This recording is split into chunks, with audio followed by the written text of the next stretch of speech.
I need everyone's status reports by 5. No exceptions. That was the Slack message that came in at 4:56 p.m. Friday, right before a long weekend. Lena stared at it, blinking, her hand hovering over the shutdown button on her dual monitor setup. Of course it came from Martin. Of course it was vague, borderline hostile, and designed to spark panic. And of course, no one responded, not publicly anyway. Everyone at Delmer Logistics knew better than to make noise when Martin was circling the water cooler with that artificial smile and a switchblade under his tongue. Lena exhaled, cracked her neck, and opened her project tracker. 34 active projects, 14 escalations, 2 failed vendor integrations not caused by her, but somehow stuck to her name, and 1 massive East Coast contract hanging by a thread.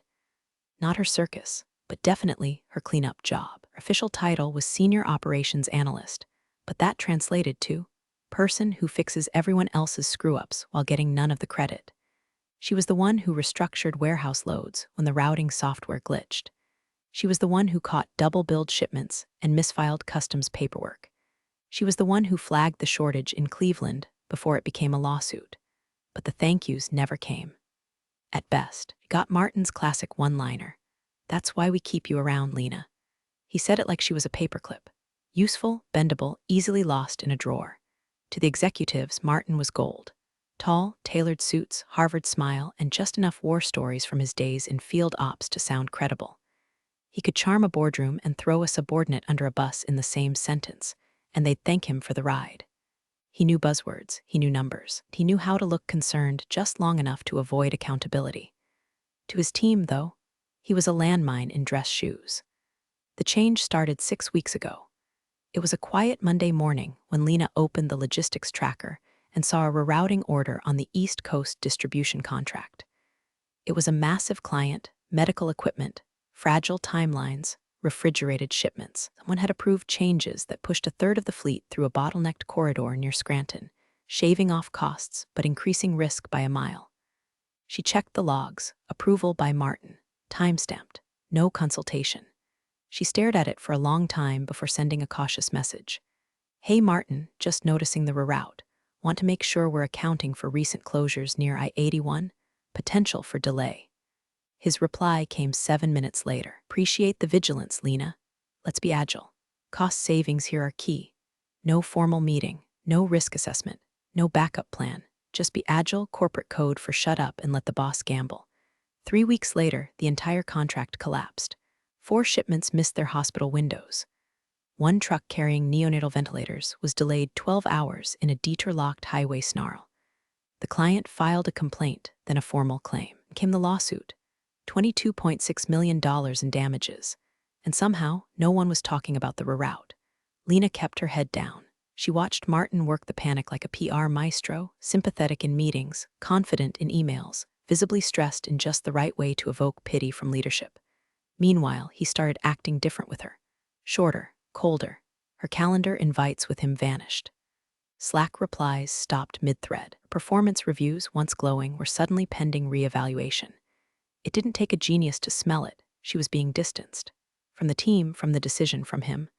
Not a clean cut, just enough space so when the blame balloon finally burst, the splash zone landed square on her. Still, Lena held her breath and stayed quiet. That was her specialty. Staying invisible. Staying useful. Her desk sat in the shadow corner of the 7th floor, in the server closet and the expired fire extinguisher no one replaced. She didn't lunch with coworkers. She didn't post on Slack channels. She'd built a career out of being professionally forgettable. That was the point. As long as she kept the gears turning quietly, no one looked too closely. No one noticed the extra hours, the fixes she made off the clock, the calls she took from angry clients to protect the company's ass. It wasn't glamorous, but it was stable. In corporate America, stability is a sedative. But as she watched the growing silence around the lawsuit, the way Martin's voice rose in meetings when her name was mentioned, the sudden disappearance of shared drive folders she had access to for years, Lena knew. Stable wasn't going to save her this time. The email came in like a cold slap to the back of the neck. Subject, urgent legal hold notification. It was from compliance. No greeting, no fluff, just a sterile wall of text saying that due to pending litigation regarding the Eastern Corridor client, all relevant digital and physical files must be preserved. No deletions, no edits. Legal was initiating a document review process. Lena's inbox was one of several flagged for immediate collection. She reread it twice. Her stomach sank. By noon, whispers spread through the floor like wildfire. Someone from legal, tan suit, no name, was walking from desk to desk with a laptop and a portable scanner. A few junior analysts were called into meeting rooms and came out pale, clutching USB drives like they held confessions. Lena's desk was skipped entirely. At first, she thought maybe she'd dodged something. But that was worse. She was being excluded, not overlooked. At 2:13 p.m., she got a message from Martin. Short, clinical. Let's touch base this week. FYI, you're CC'd on the legal hold. Nothing to worry about. She stared at it like it was ticking. Martin never touched base. He commanded meetings, and nothing to worry about in legalese translated to, someone's head's going on a platter, and I hope it's not mine. Lena pulled up her calendar. Odd. The East Corridor strategy session from a few weeks back, the one where Martin had laid out the cost-cutting reroute in front of her and two senior analysts, was gone. She remembered it clearly, had even taken notes. She checked her local Outlook archive, gone too. She scoured her inbox, no meeting invite, no record.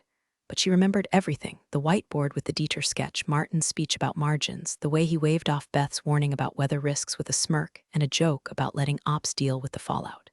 That was the meeting. The moment the whole thing went off the rails, and now it didn't exist.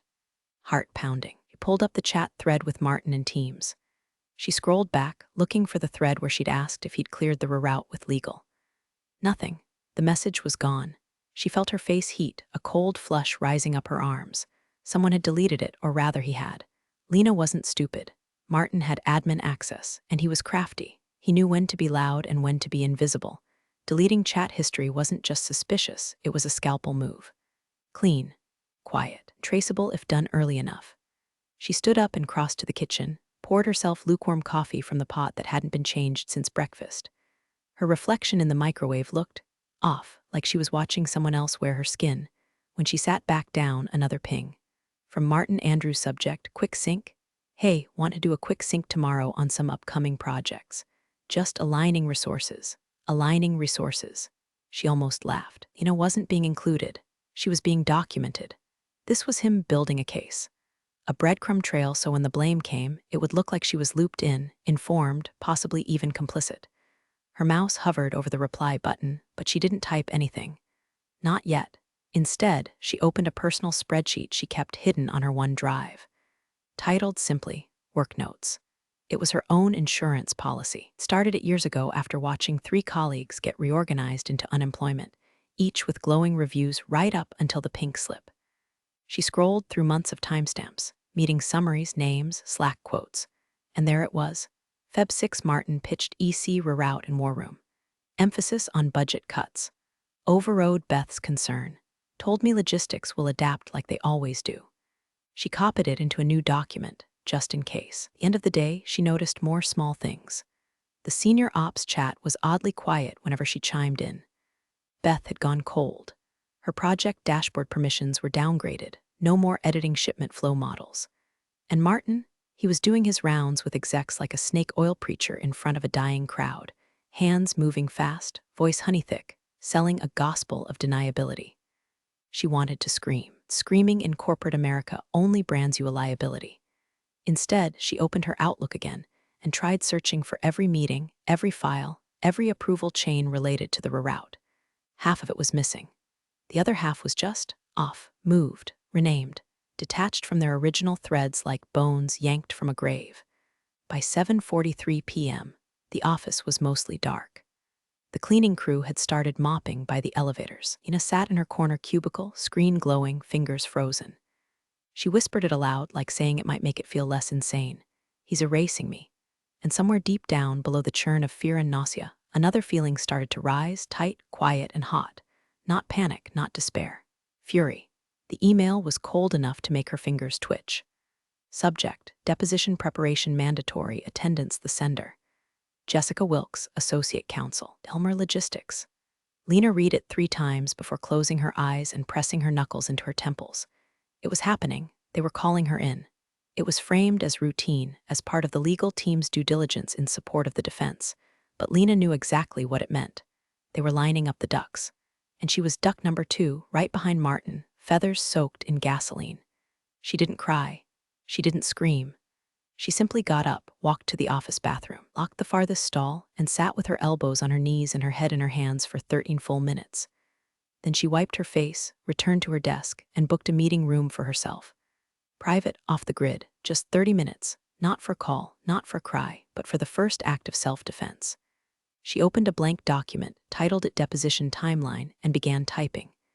Everything, every approval, every Slack exchange she could remember, every conversation where Martin hinted at risk and shrugged it off. Every time he used phrases like cut the noise, push it through, risk is the cost of speed. She wasn't going to be caught fumbling in front of lawyers. If they wanted her memory, she'd give it to them with timestamps, quotes, and receipts. But they weren't going to like what she remembered. The prep meeting was scheduled for Wednesday. Legal sent a formal calendar invite with 4 people CC'd, her, Jessica Wilkes, some outside counsel named Robson, and Martin Andrews. Martin replied first, looking forward to clarifying next steps. Thanks team, clarifying. As if they were coordinating a bake sale, not navigating a $22 million lawsuit. The morning of the meeting, Lena dressed carefully. Dark blazer, minimal makeup, hair clean and pulled back. The look said, reliable, non-threatening, loyal, but not a doormat. Her stomach was lava. He chewed half a mint and dry swallowed it. Conference room 4A was glass-walled and over-air conditioned. Jessica smiled like she was about to give a keynote on effective time management. Robson, the outside counsel, was a square-jawed man with a permanently furrowed brow and the kind of voice you expect to narrate depositions on late-night crime TV. Martin was already there. Legs crossed, pen in hand, looking relaxed. Too relaxed. He'd already practiced his lines and built his safety net. He gave Lena a nod like they were on the same team, like he hadn't started dismantling her calendar history, 1 pixel at a time. Thanks for coming in, Lena, Jessica said, folding her hands like a substitute teacher.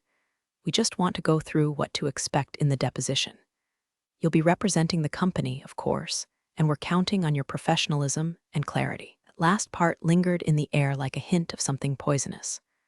Robson took over, walking through legal phrasing, strategy, body language. Be concise. Be confident. Don't speculate. Don't guess. If you don't remember something, say so. Then came Jessica again. We want to present a unified narrative, she said, almost offhand. This is about protecting Delmer's reputation. We're encouraging the team to approach this with cohesion in mind. Show that operations acted responsibly and decisions were collective. Translation, say it was all of you, say it wasn't him. Martin said nothing, just nodded slightly like this all made perfect sense. They handed her a printed brief of talking points, euphemisms dressed in neutral corporate grammar. Phrases like strategy realignment instead of a route. Operational adjustment instead of risk miscalculation. Her name was nowhere in the draft. She could see the outline of the shadow they were drawing her into. She nodded, too, said she understood, kept her face like glass. When the meeting ended, Martin clapped her on the back.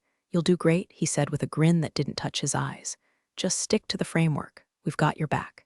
Lena turned slowly and looked him dead in the face. Thanks, she said. Good to know. She walked out of that glass cage and made a straight line to the IT help desk, waited 10 minutes behind a guy who couldn't remember his password, then leaned in and asked casually if she could get a list of her account logins and file access history, just trying to clean up before Q2 audits. The tech guy didn't ask why, printed the log summary. Back at her desk, Lena opened it and highlighted the login anomalies. 2 entries stood out, weekends she hadn't worked, but her account had been active. File edits she hadn't made. Martin had been inside her folders. She took a photo with her personal phone, then deleted the email log off the shared printer tray before anyone could see it. That night, she didn't go straight home. She stopped at a 24-hour FedEx store, printed the emails she'd archived to her private drive, emails that had long since vanished from the shared system. She laminated the 2 most damning ones. One had Martin outright saying, "This one's aggressive, but if it backfires, ops can spin it as their call." She stared at that line for a long time. If they were going to spin this, she was going to give them something sharp enough to shred their hands. He said, "What?" Lena's voice cracked out of her throat before she could cage it. Jessica didn't flinch, just tilted her head with that same professional composure she probably practiced in the mirror. Martin's testimony thus far has characterized the reroute as improvised, stated it wasn't officially approved by upper management, and that the operations team initiated adjustments without strategic alignment. Lena stared, jaw clenched so tight her teeth ached. Improvised, strategic alignment. They were turning her into a rogue saboteur with a spreadsheet and a vendetta. She looked at the document in front of her, their updated narrative, typed and double-spaced like a screenplay about her own slow-motion career assassination. Jessica continued, smooth as silk.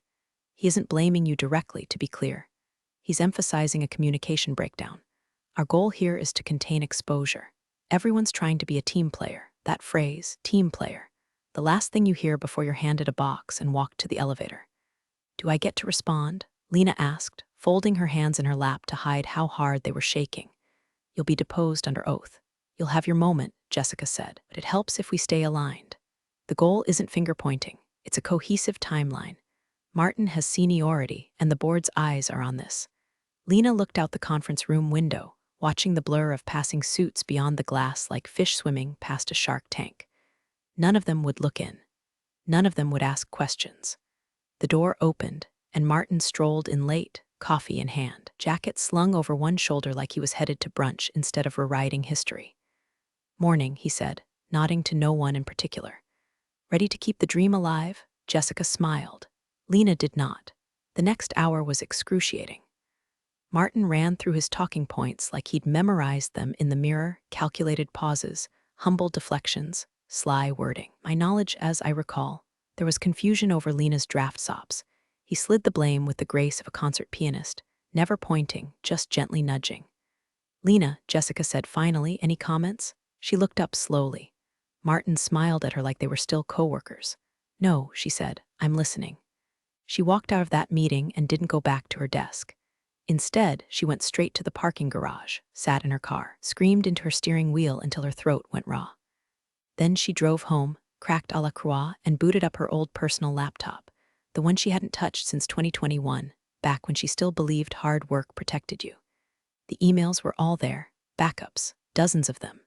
She'd saved them by habit, not foresight. She pulled up one dated February 6th, titled, East Corridor Route Revision Final Push Strategy, sent from Martin to her, with a bullet list of cost-saving changes, risk disclaimers he brushed off with "we'll massage this later if it gets noisy," and a big, bold sentence at the bottom. This direction has my sign-off. Let's move forward by EOD. I'll handle optics if legal twitches. He had signed it with his digital signature. He'd even CC'd Beth. But that wasn't the crown jewel. 3 clicks deeper, she found the smoking gun, a forwarded chain from Martin to her, the previous email attached, sent to him by the CFO. Subject, approval for EC route revamp confirming the CFO had written, as long as this achieves your cost targets and our client accepts the delivery specs, proceed. I trust your team can manage operations fallout. Martin's reply was smug, copy that. Lena will coordinate implementation. There it was. Not just Martin, corporate knowledge. The CFO. Exact moment the company had chosen savings over safety. She stared at the email for a long time. Then she printed it, laminated it, slid it into a folder marked testimony. The next morning at the office, her coworkers avoided her eyes. The usual coffee chat crowd in the break room fell silent when she walked in. Beth didn't say hello. Rick, who used to joke with her during load checks, now found his shoes fascinating. She was radioactive now, untouchable. Even HR had gone dark. No check-ins, no one asking how she was coping. Silence by design. She was no longer Lena the analyst. She was the body floating just outside the lifeboat, waiting to be claimed or cut loose. But as she sat back down at her desk, flipping through the laminated printouts like tarot cards, she felt something shift inside her. Not hope, not rage. It was colder than both. Resolve. The room smelled like toner and fear. Held the deposition in a sterile conference suite at an off-site law firm downtown. Walls the color of wet paper. Fluorescent lights too bright, thermostat set to Arctic misery. Lena sat at the long oval table in a stiff gray chair, palms flat against the varnished wood to hide the tremble in her fingers. Across from her, the opposing counsel, a woman named Dana Temple, sharp blazer, sharper smile, eyes like polished stone. To her left, court reporter. To her right, Delmer's lawyer Jessica, trying to look unfazed. And next to her Martin, polished, calm, wearing a steel blue tie and the confidence of a man who'd already sold his story. Let the record reflect, Dana began, voice clipped.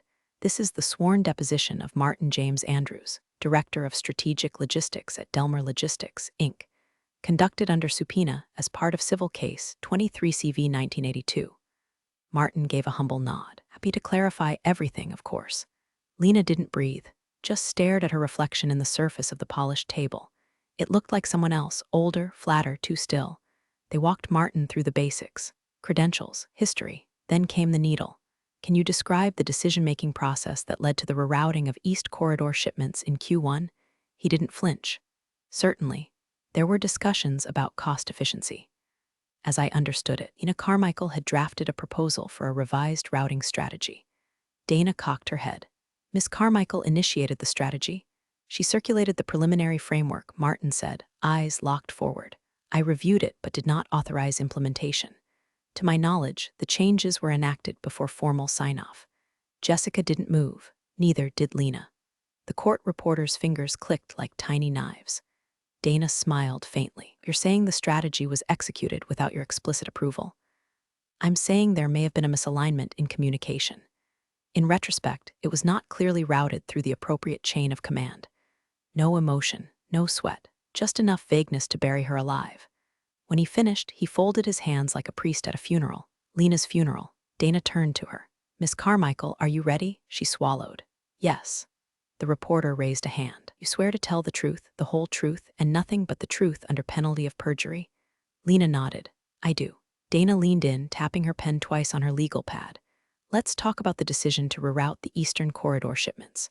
In your own words, how did that strategy come to life? Lena paused. The silence lasted too long. She could feel Jessica bristle beside her.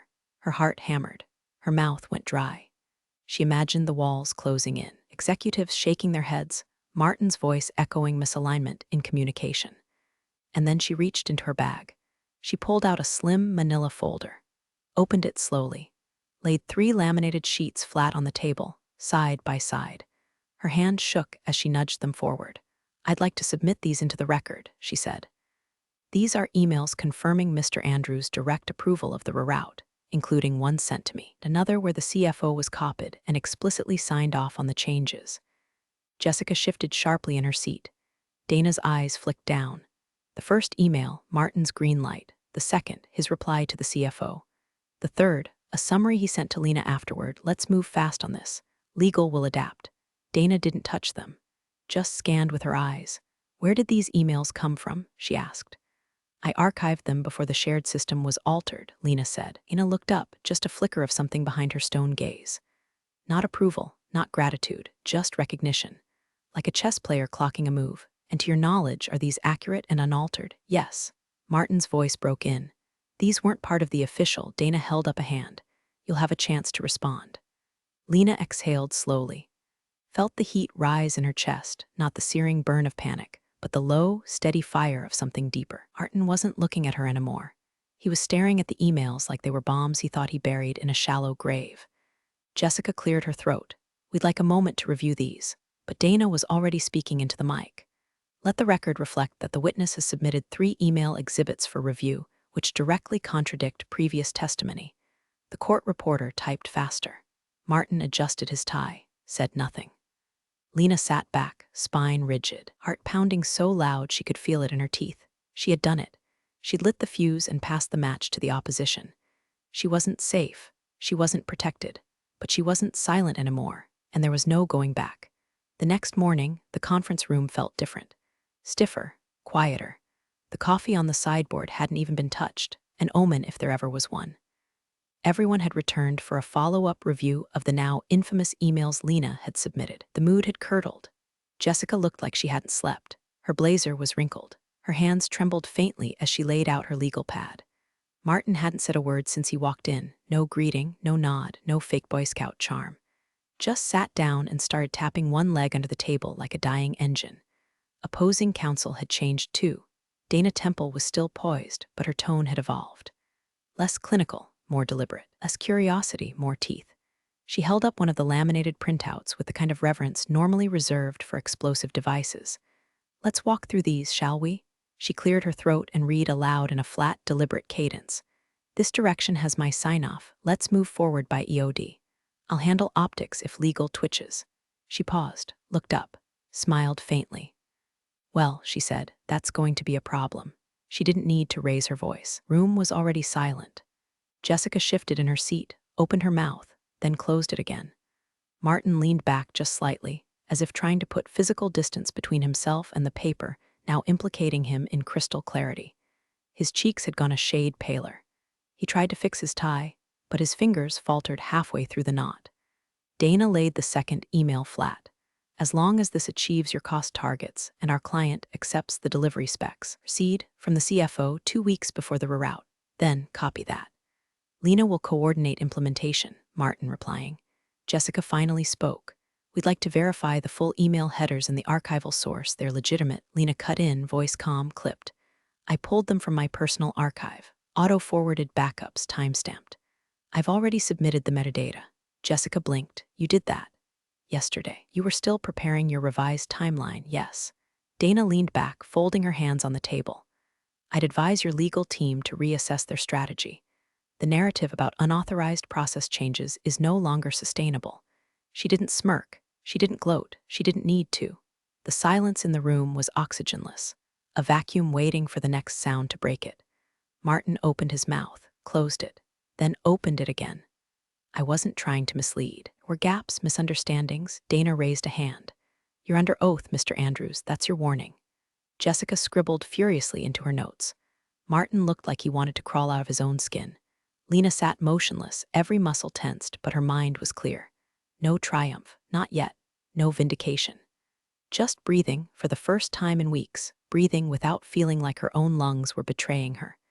She wasn't just surviving the fire, she was becoming fireproof. By the end of the day, the company's legal team had postponed further testimony. Jessica made a vague, scripted comment about new materials requiring reassessment. Martin all but vanished after the meeting. No goodbyes, no fake grin, just the hollow echo of expensive shoes down the marble hallway. Lena packed up in silence. She didn't speak to anyone, didn't go back to her desk, just walked out of the building and down 3 blocks to the lot where she parked, watching the sidewalk in front of her like it was made of glass. She drove home with the windows down, the cold air clawing at her knuckles.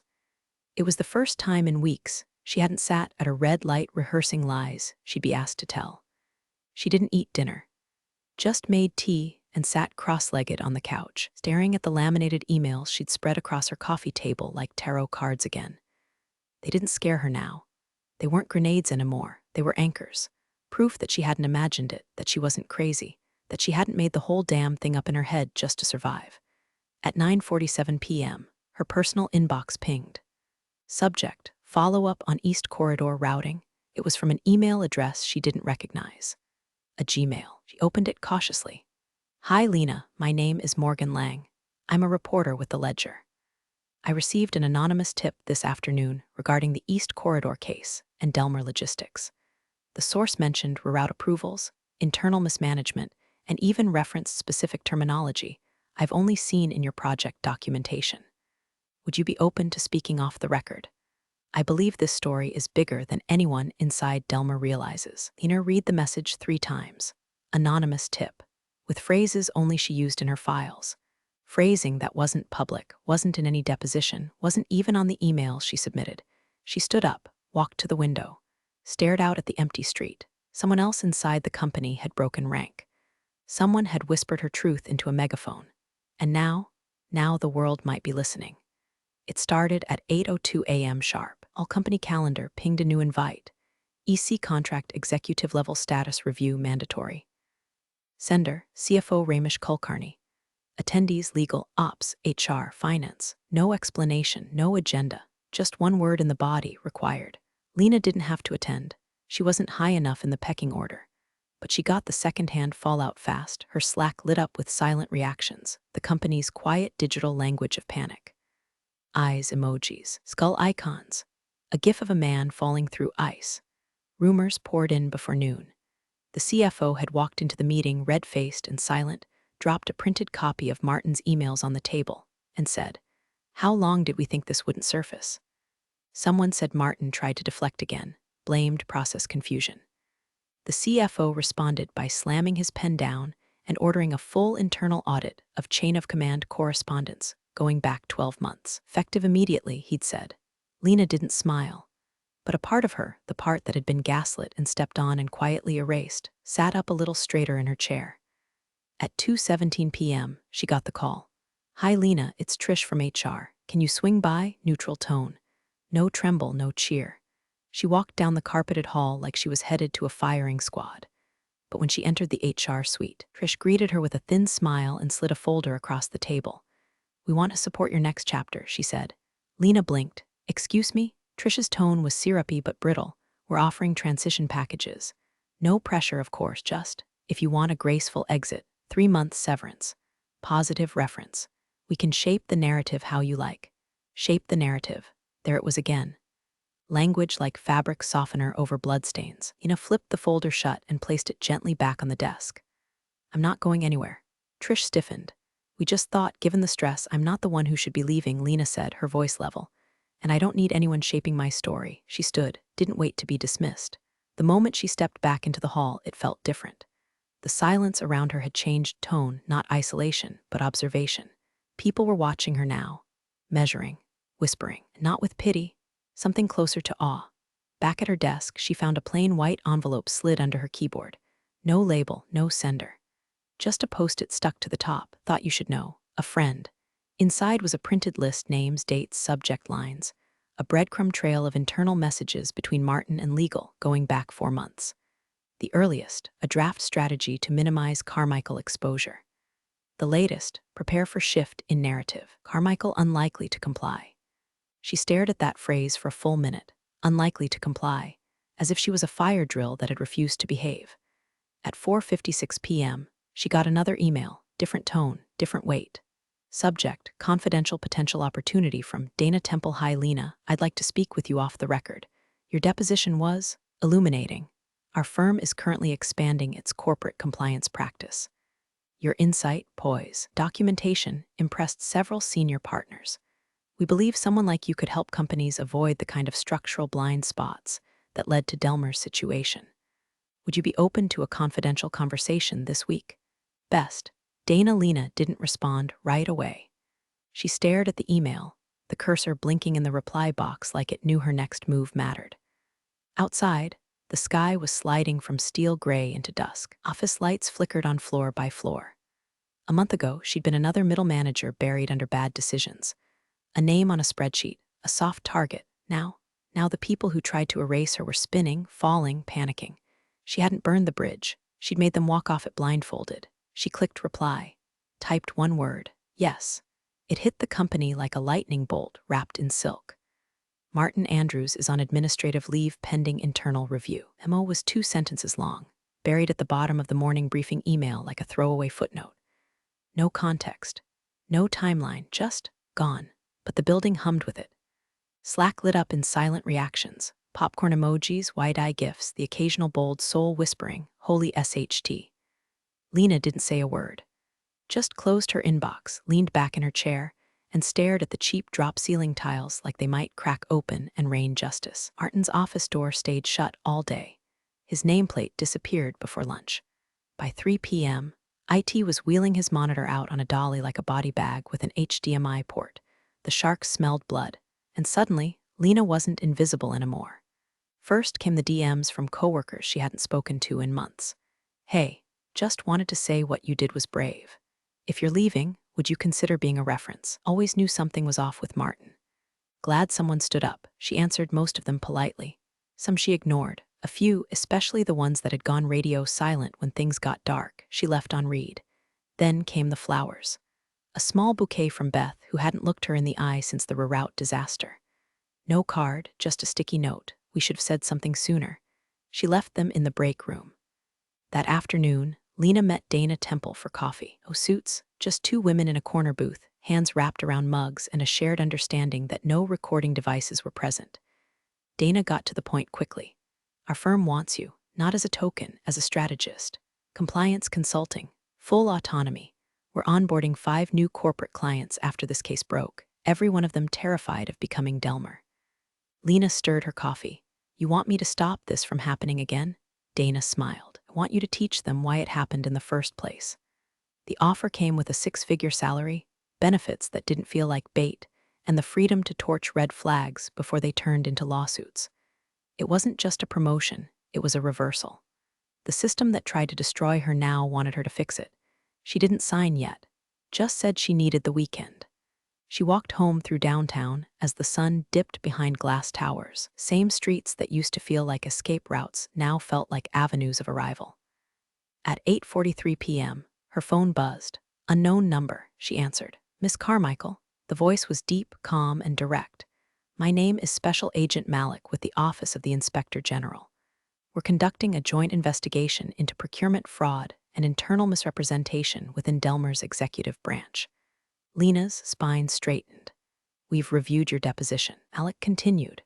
We believe there's a pattern of falsified approval documentation and financial manipulation linked to Mr. Andrews, possibly others. We'd like to speak with you, this time as a key witness. Key witness. She said nothing for a moment, just watched her reflection in the black mirror of her TV screen. You believe this is criminal? She asked finally. That's what we're trying to determine, Malik replied. But we've seen enough to ask the question. She exhaled. Slowly, I'll cooperate, she said. Tell me where and when. As she hung up, she felt it settle in her bones, not fear, not doubt. Readiness. She wasn't done yet. Martin had tried to rewrite the story. Now she was going to write the final chapter herself. The courtroom was colder this time, not just in temperature, but in tone. Heavier, more surgical. This wasn't civil mediation or a private deposition behind glass walls and decaf coffee. This was federal, kind of room where real consequences live, where names go into records and don't come out. Lena walked in wearing navy, hair tied back, no binder in hand, no manila folders. She didn't need armor anymore. She was the blade now. Martin sat at the defense table, flanked by two attorneys who looked like they regretted accepting the case. He was paler, thinner. A man who'd once walked through boardrooms like he owned the oxygen, now reduced to flinches and furtive glances. The tie was still there, but it hung limp around his collar like a noose that hadn't been pulled tight yet. The prosecutor stood. Miss Carmichael, when did you first become aware of the rerouting strategy being approved through unofficial channels? Lena met his eyes. February 6th. Martin Andrews sent me an email instructing me to implement changes immediately. He stated he would handle optics if legal twitches. Click. The screen behind her lit up. There it was again. The email, the one she'd printed, laminated, survived on. Did you believe you were operating under official company approval? I did. The CFO was copied. The language was clear. There was no ambiguity. And when did you discover that these actions had been reframed to suggest you had acted unilaterally? She looked at Martin. Just for a moment. Day I was called in to deposition prep and told to stay aligned with the team's version. The prosecutor didn't smile. He didn't need to. The jury already had. By the end of her testimony, Martin couldn't look at her. When they read the indictment, fraud, perjury, and obstruction of a federal inquiry, he finally slumped. Delmer Logistics settled out of court 2 weeks later. No press conference. No apology. Just a quiet wire transfer and a string of half-hearted statements about corporate restructuring and leadership realignment. The layoffs began that Friday. No names announced, just suddenly empty cubicles and darkened screens. Beth sent her a message. I'm staying for now, but the building feels haunted. Lena didn't respond. She was already unpacking in her new office. Top floor, floor-to-ceiling windows, skyline that cut clean through morning fog like truth through corporate spin. On her desk, a welcome gift, a sleek frame, brushed metal. Inside it, a printed copy of the original email, the one that had once felt like a death sentence. Across the top, a bright yellow sticky note. Thank you for being brave, DT. She read it once, smiled without showing her teeth, and set it beside her monitor like a trophy. Her calendar was already full. Meetings with Fortune 100 clients, internal policy overhauls, compliance boot camps for C-suite execs who now lived in fear of becoming the next Delmer. At 3:06 p.m., as she sipped coffee by the window, a muted television in the corner flickered to a news segment. Breaking. Key witness in landmark corporate case now leads compliance initiative for Fortune 100 clients. Lena stared at the headline. Then she turned, sat back at her desk, and started writing the next chapter, this time in her own name. You're the real stars of the corporate jungle. Thanks for watching. Hit subscribe, or I'll flick the switch on your old cubicle memories.